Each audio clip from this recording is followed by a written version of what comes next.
Guys, क्या आपने कभी एंटी मैटर का नाम सुना है? एंटी मैटर किसी इंसान के लिए इस पूरे यूनिवर्स की सबसे महंगी चीज है, जिसके 1 ग्राम की कीमत 63 ट्रिलियन डॉलर है। Oh my God. पर सवाल है, एंटी मैटर होता क्या है? ये मैटर का जस्ट अपोजिट होता है। जैसे कि रेगुलर मैटर में जो एटम होते हैं, उनके सेंटर पे प्रोटॉन्स और न्यूट्रॉन्स होते हैं और इलेक्ट्रॉन उनके चारों तरफ चक्कर काटते हैं। वैसे ही एंटी मैटर में एंटी प्रोटॉन्स, जिनका चार्ज होता है नेगेटिव, और एंटी न्यूट्रॉन्स होते हैं और पॉजिट्रॉन उनके चारों तरफ चक्कर काटते हैं और पॉजिट्रॉन का चार्ज पॉजिटिव होता है। मतलब मैटर में पॉजिटिव के चारों तरफ नेगेटिव चक्कर काटता है, तो एंटी मैटर में नेगेटिव के चारों तरफ पॉजिटिव चक्कर काटता है। क्या इसके पहले तक ये इंटरेस्टिंग फैक्ट आपको पता था? और अगर नहीं पता था तो चैट सेक्शन में लिखना मत भूलिएगा। उसकी मां दूसरों के यहां नौकरानी का काम किया करती थी। हालात इतने खराब थे कि उनके पास खाने को पैसे नहीं थे। दूसरों का फेंका हुआ खाना खाया करती थी। पहनने को कपड़े नहीं थे, आलू का बोरा पहना करती थी। बचपन में उसके साथ कई बार यौन शोषण हुआ। 14 साल की छोटी सी उम्र में वो प्रेग्नेंट हो गई और अपने बच्चे को बचा नहीं सकी। इतना सब कुछ अगर किसी के साथ हो जाए तो वो टूट जाता, लेकिन ये टूटी नहीं। अपनी स्टेप फादर की मदद से उसने स्कूल में दाखिला लिया। पता लगा कि वो पब्लिक स्पीकिंग में बहुत अच्छी है और इसके बाद उसने पीछे मुड़ के कभी नहीं देखा। 1986 में आए अपने एक show the Oprah Winfrey show से वो पूरी दुनिया में छा गई और देखते ही देखते दुनिया की सबसे प्रभावशाली और शक्तिशाली महिलाओं में शुमार हो गई। Yes, I am talking about Oprah Winfrey, जिनको अमेरिका का सर्वोच्च सम्मान भी दिया गया। या उनकी लाइफ से सीखने लायक बात यह है कि परिस्थितियां कितनी भी कठिन क्यों ना हो, नेवर गिव अप। गाइज, आप लोगों ने मिल्खा सिंह जी की लाइफ के ऊपर बनी भाग मिल्खा भाग मूवी के बारे में जरूर सुना होगा।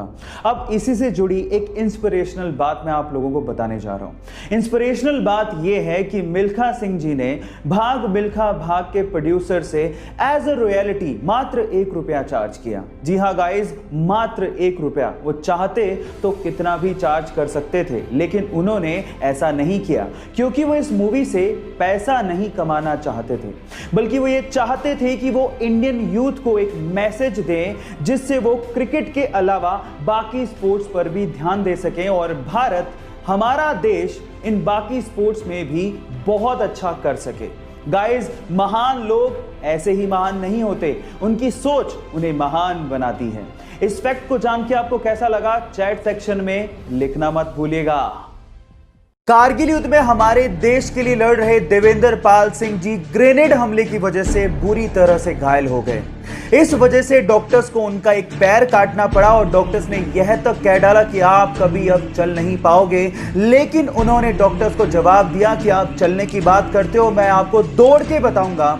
उनकी इच्छा शक्ति और 10 साल की कड़ी मेहनत के बाद आज वो इंडिया के सबसे सक्सेसफुल ब्लेड रनर हैं और आज उनके नाम पर 2 Guinness book of world records भी हैं। गाइस, यहाँ सीखने लायक बात यह है कि इंसान तब तक नहीं हारता जब तक वो अंदर से हार ना मान जाए। इसलिए अपने आप पे विश्वास रखो और आगे बढ़ते चलो।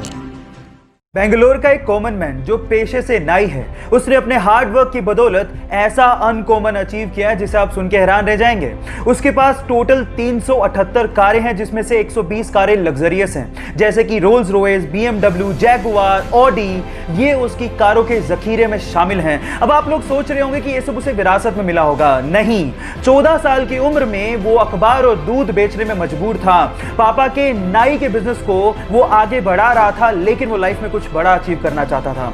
फाइनली उसने एक रेंटल कार का बिजनेस शुरू किया और देखते ही देखते वो बेंगलोर में सबसे बड़ा रेंटल कार बिजनेस बन गया। Yes guys, I am talking about Ramesh Babu. यहां सीखने लायक बात यह है कि अगर आप हार्ड वर्क और अपने आप पे बिलीव रखते हो तो लाइफ में कुछ भी अचीव कर सकते हो। मुंबई में रहने वाले एक 13 साल के लड़के का अगले दिन मैथ्स का एग्जाम था। जब बुक ढूंढने गया तो पता लगा कि गलती से उसकी बुक मुंबई में रहने वाले अंकल के घर पे रह गई है। तो उसने पापा को कॉल किया और कहा कि क्या आप किसी लड़के को भिजवा कर बुक मंगवा देंगे? तो पापा ने कहा ये पॉसिबल नहीं है, सब बिजी हैं। तो फिर उसने कहा कि क्यों ना अंकल को कह दें आप कि वो कुरियर करवा दें। तो पापा हंसने लगे कि पहली बात तो सेम डे कोई कुरियर देगा नहीं, और अगर देगा भी तो बहुत ज्यादा चार्ज करेगा जितने में तो तुम बुक खरीद लोगे। तो इसी प्रॉब्लम का सॉल्यूशन उसके दिमाग में आया। उसने सोचा कि क्यों ना एक स्टार्टअप शुरू किया जाए जो कि सेम डे पिकअप करे और सेम डे डिलीवरी करे, और वो भी कम चार्जेस में। 8 महीने की मेहनत के बाद उसने एक कंपनी शुरू की और देखते ही देखते वो कंपनी करोड़ों की कंपनी बन गई। Yes, I am talking about papers and parcels, and उस 13 साल के लड़के का नाम है तिलक मेहता। गाइस, यहां सीखने लायक बात यह है कि आइडियाज कभी भी उम्र के मोहताज नहीं होते।